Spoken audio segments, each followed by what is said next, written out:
ऐसा जाहिर है आज डीजी एसपीआर ने प्रेस कॉन्फ्रेंस की, पहली दफ़ा पब्लिकली इस हवाले से बात की, तफसीलात भी कुछ बताई, कुछ के बारे में कहा कि जो ये इस वक्त मामला जो हैं वो तफसील नहीं बता रहे। वो क्या तफसीलात हैं, कौन ऑफिसर्स हैं, क्या हो रहा है?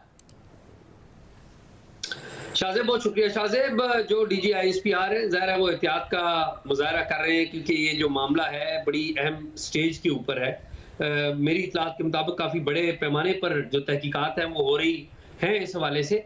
मुख्तलिफ लोग जो हैं वो रूपोश भी हैं। आज से कमोबेश 2-3 रोज़ पहले चकवाल में जो फैज़ हमीद साहब हैं उनके घर के ऊपर एक छापा मारा गया था। बेसिक मकसद उसका क्या था कि इनके भाई सरदार नजफ हमीद जो रिपोर्टेडली रूपोश हैं उनको पकड़ना था। ज़ाहिर है वो गिरफ्तारी नहीं हो सकी। कुछ और लोग भी हैं जो रूपोश हैं, जो कि फैज़ हमीद साहब से बड़े करीबी राब्तों में रहे थे। लेकिन एक अहम साहब हैं, वो मेजर थे और वो किसी ज़माने में जनरल फैज़ हमीद के स्टाफ अफसर थे। साल 2018-19 की बात है कि उनके स्टाफ अफसर थे। फिर बाद में ये जो प्राइम मिनिस्टर हैं उस वक्त के इमरान खान, उन्होंने एडीसी अपना तैनात करना था, तो एक पैनल बन के गया था जीएचक्यू से जो तरीकाकार होता है, तो उस पैनल में मनूवर किया गया था।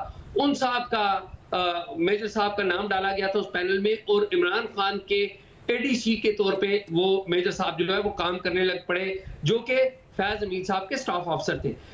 इमरान खान को जब वोट ऑफ नो कॉन्फिडेंस के जरिए या जिस तरीके से भी उनको इक़्तिदार से हटाया गया, तो वो प्राइम मिनिस्टर के साथ बदस्तूर जो एडीसी के तौर पे काम करते रहे। और आपको याद होगा एक स्टोरी मैंने की थी उन दिनों को जब शहबाज शरीफ हुकूमत में आए थे, इमरान खान को हटाकर इत्तेहादी जमातों ने एक हुकूमत बनाई थी। तो आपको याद हो कि एक ऑडियो लीक हुई थी जो कि मरियम नवाज और शहबाज शरीफ साहब की थी, और उन दिनों शहबाज शरीफ जो है वो गए हुए थे बरतानिया में, और उन दिनों नए आर्मी चीफ की तैनाती का मामला भी अपने अरूज के ऊपर था। तो शहबाज शरीफ साहब जो हैं उन्होंने टेलीफोन करके बाकायदा एहतजाज किया कि उनकी ऑडियो कैसे लीक हो गई, और ज़ाहिर है उस वक्त के जो इंस्टीट्यूशंस थे उन्होंने इस बात का नोटिस भी लिया था।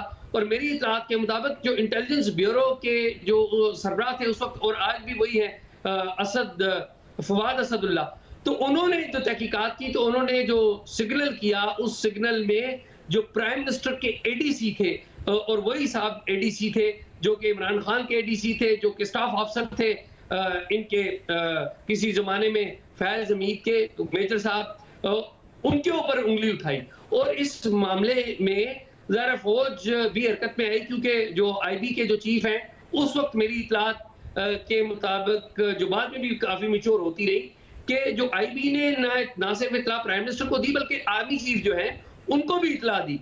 और उसके बाद रिपोर्टेडली जो आईएसआई चीफ है नदीम अंजुम, वो आए, बाकायदा अपनी गाड़ी पर आए और प्राइम मिनिस्टर के ऑफिस से, प्राइम मिनिस्टर हाउस से उन मेजर साहब को लिया और वो लेके चले गए। बाद में उनके खिलाफ कार्रवाई की गई, उन्हें भावलपुर भी ट्रांसफर कर दिया गया। लेकिन अहम बात ये थी कि उनके पास से एक मोबाइल फोन मिला था जो कि स्पेसिफिक एक ही काम के लिए इस्तेमाल होता था, और वो था रिकॉर्डिंग्स। और रिकॉर्डिंग किसकी?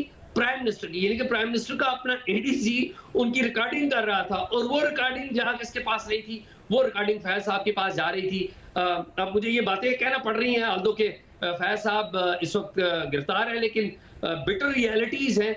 अगेन इसके ऊपर मैं चाहूंगा कि फैज साहब की तरफ से कोई मौकफ आए, जरूर आए। उस वक्त भी मैंने अगर उनकी फैमिली मौकफ देना चाहे, क्योंकि जनरल फैज़ भी जब तक गिरफ्तार नहीं हुए थे, जितनी स्टोरीज हम भी कर रहे थे, आप भी कर रहे थे, मुसलसल हमने उनसे राब्ते की कोशिश की, मगर वो जवाब नहीं देते थे। अपने ज़राए के जरिए ज़रूर कोई ना कोई जवाब उनका आ जाता था। मगर एजाज, आप ये कह रहे हैं कि ऐसा नहीं है कि गिरफ्तारी हो गई और फैज़ हमीद के बाद बाकी गिरफ्तारियाँ हो गई और अब मामला बिल्कुल ट्रायल की तरफ जा रहा है, बल्कि और गिरफ्तारियाँ भी हो रही हैं, इस दायरे को फैलाया जा रहा है, इन्वेस्टिगेशन जारी है।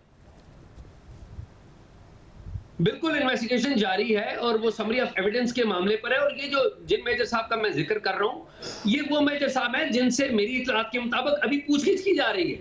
अब जो पूछगिछ जिन लोगों से हो रही है उनमें ये मेजर साहब भी शामिल हैं, क्योंकि ये बड़ा क्लोज लाइजान रहा है इनका।